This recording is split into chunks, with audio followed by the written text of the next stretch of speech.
নবীজি 5 ওয়াক্ত নামাজের পরে একটা দোয়া করতেন।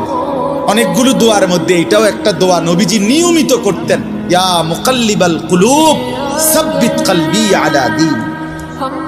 হে অন্তর সমূহের উলট পালটকারী, আপনি আমার দিলটা আপনার দ্বীনের উপরে মজবুত রাখেন।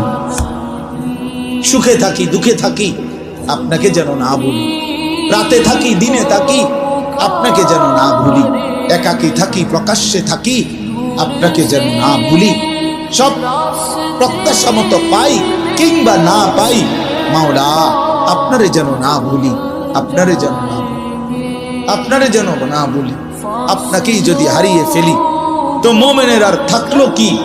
আপনারই যদি পেয়ে যাই মোমেনের আর হারালো কি?